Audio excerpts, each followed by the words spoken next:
Maria, de ce ești supărată? Aș vrea să cumpăr o înghețată și n-am de unde să cumpăr. Merg eu cu tine să cumpărăm. Și cu ce mergem, Ioan? Te duc eu cu caleașca. Te invit în caleașca mea.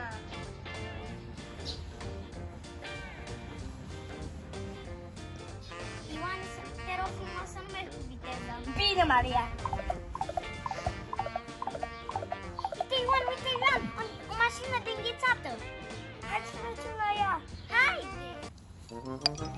Înghețată de vânzare, Oh, am doi clienți, ce frumușei sunteți.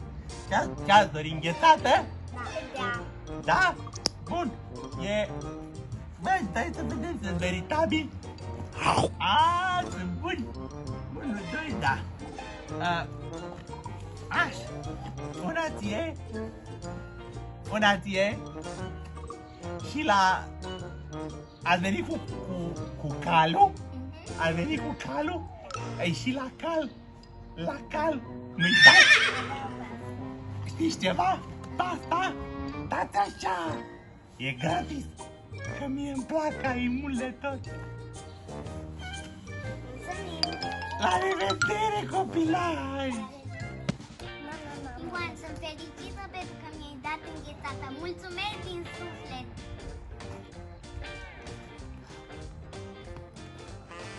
Vai de mine și de mine, mă doare gâtul de la atâta înghețată.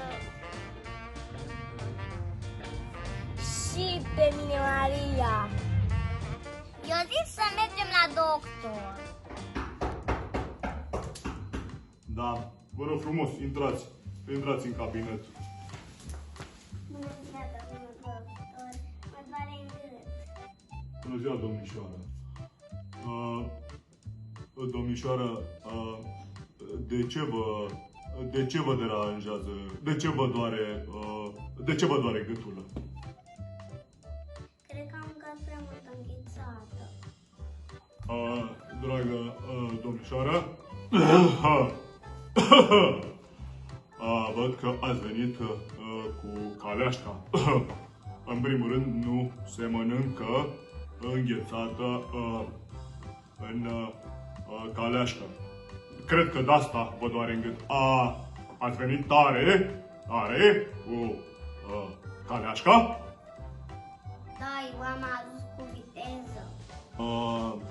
Domnișoară, știu ce s-a întâmplat cu dumneavoastră. V-a adus cu viteză, dumneavoastră ați țipat la el și atunci, datorită țipătului, vă doare în gât, n-are nicio legătură cu înghețata. O să vă prescriu ceva. 3 zile, nu vorbiți nimic. 3 zile, nimic.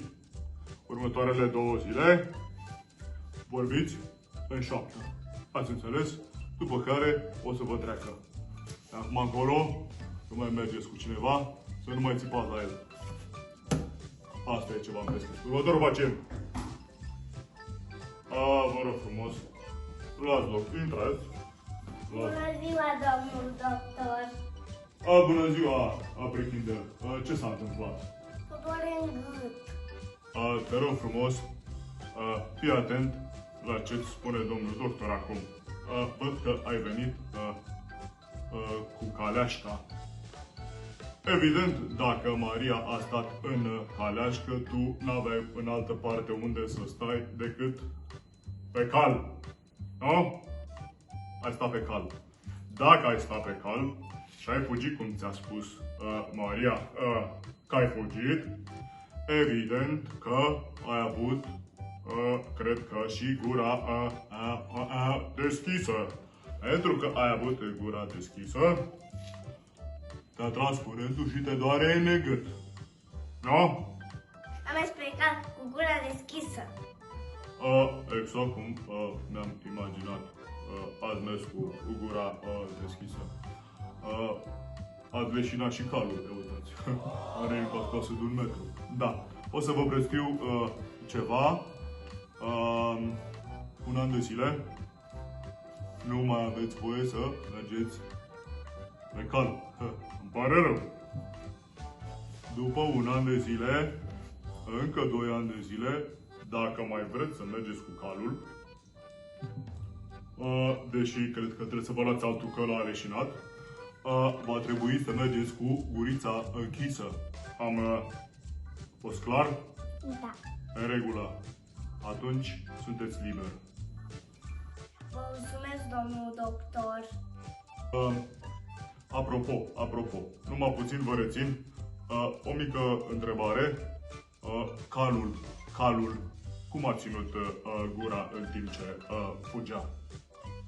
Deschisă, desigur. Exact cum m-am așteptat. Evident că și pe el trebuie să-l doare în gât, dar n-are gură să spună. Vă rog frumos, când ajungeți lângă el, să-l trimiteți în cabinet ca să-i prescriu și lui de acum încolo să fugă numai cu gura închisă. Un cal în cabinet?